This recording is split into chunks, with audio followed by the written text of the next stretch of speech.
Clan Fire Mandrill.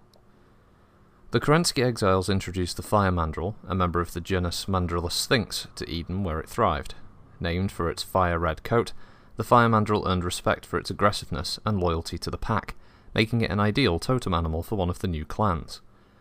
It seemed appropriate, therefore, that the rivalry and aggression between the fire mandrill packs should also be reflected in their namesake clan. The fire mandrills are a microcosm of the clans, broken into a number of factions that each maintain their own tradition, philosophy, and methods. History. Since their earliest days, the fire mandrills have fought amongst themselves. This fractiousness began during Operation Klondike, when each warrior sought to demonstrate his prowess and the strength of his bloodline. The relationship between blood-name houses was difficult, but several banded together to share resources and to advance their own cause, of the clan and of the council. These groupings were known as kindred associations, or kindrask, although later this would be shortened to kindraa. Political tensions between the associations had reached the boiling point when the kindraa saints claimed sections of the Widowmaker enclave on Dagda for their own. Recognising the benefits this would give the saints, the rest of Clan Fire Mandrill sought to join one or another faction, leading to a virtual collapse of the clan's organisation. The system remained stable for many years until the kindraa, Smythe Jewel, sought to strengthen their position. The Fire Mandrills had obtained omnimex from Clan Coyote through what the Coyotes would describe as dubious practices, and the kindraa, Smythe Jewel, gained immeasurably when they traded the system to the Blood Spirits in exchange for territory on Foster. Furthermore, Smythe Jewel sought to enhance their power by using the kindraa Pain as pawns in a raid on the Hell's Horses. This would prove Smythe Jewel's undoing, as the horses, together with Clan Coyote and allegedly aided by the kindraa Pain, shattered the Smythe Jewel Association. This provided ample demonstration that while each kindraa could be likened to a clan in miniature, they lacked the resources to face another clan alone. As a result, the Fire Mandrills returned more authority to the Khan and Sarkhan, which posts are decided by trial of possession rather than election, giving the Fire Mandrill leaders power closer to the levels possessed by the Khans of other clans. Having fought amongst themselves for years, the Fire Mandrill warriors were honed to a fine edge, and should have won a place in Operation Revival. However, their factional politics led to a series of internal trials over who should represent the clan in the inter-trials for the open slots of the invasion force. These battles shattered the Mandrill Towmen, leaving them in a poor position and resulting in their exclusion from the invasion. Society.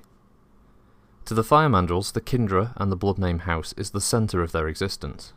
Each kindraa contains elements of every caste, but not always a full range of subcastes, and is largely self-sufficient.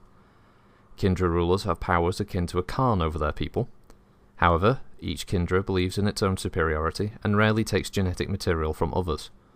Although genetic engineering prevents the usual perils of interbreeding, this lack of diversity has resulted in the stagnation of the lines.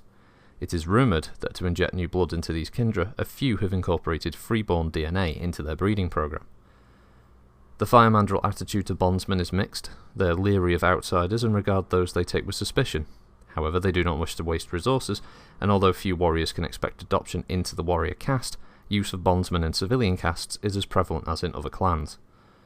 Furthermore, the Mandrill's insular and fractious nature makes them bad bondsmen, as the Jade Falcons amongst others have recently discovered, and any taken in by other clans, regardless of caste, will be disruptive. Members of the kindraa saints routinely enact bondsruff. The clan's civilian castes are well-rounded, but while capable of supporting their kindraa, the clan's lack of overall cohesion limits their potential. For example, the scientist caste lacks the pooling of resources that has allowed other clans to make technological leaps, forcing the mandrills to acquire technology from outside of the clan. To this end, the clan's merchants, the least fractious of the caste, have achieved some prominence, frequently working with Clan Diamond Shark. The shark merchants act as middlemen and mediators, minimizing the mandrills' contact with the other clans. However, there is no doubt that the warriors rule the mandrills. In most cases, the honour of the kindraa is placed above that of the individual, and this leads to surprisingly good relationships between the clans. Most warriors are willing to help out with any work that needs to be done, strengthening the bonds between them and the civilians. The notable exception is kindraa saints, who value individual honour and consequently have a poorer relationship with non-warrior members. While the mandrills are a crusader clan, many of the kindraa hold to warden principles. The current Khans are from the Crusader kindraa Matilla Carol and Saints, and have worked for the Crusader cause. Historically, the clan has been more neutral in politics, dominated by the pro-warden kindraa Pain and the pro-crusader Saints. Military. Overall, the Mandrill Towman is well-rounded, but the composition of units varies by kindraa. For example, kindraa Pain is staunchly pro-mech warrior to the exclusion of other branches, while kindraa Belgrant and kindraa McCrease have a pro-aerospace bias. Vehicles and conventional infantry are represented in the clan, but only in kindra's Pain and Klein. Each kindraa fields the equivalent of a galaxy of troops, each comprising between 3 and 5 clusters, with their associated support services. Allies and enemies. The Mandrill's nature means that they have great difficulty accepting outsiders as allies, and over the years only 2 clans, the Bloodspirits and Diamond Sharks, have had anything like good relationships. Most other clans are simply regarded as outsiders, and are held in contempt. However, the constant raiding my clans Baroque and Smoke Jaguar earned them the status of traditional enemies, and the Star Adders have inherited the Mandrill-Baroque feud. Since invasion of the Inner Sphere, the Mandrill's relationship with Clan Steel Viper, hitherto regarded as little more than an annoyance on the shared wall of Marshall, has deteriorated. Following their activation, the Vipers denigrated the Mandrill's performance in the pre-invasion trials, prompting a number of trial of grievance that have spilled over into a general Mandrill-Viper feud. The Mandrills have long viewed Clan Coyote with disdain. In the Mandrill's view, the Hell's Horses had just cause for attacking the kindraa Smythe Jewel, but the Coyotes were just opportunists.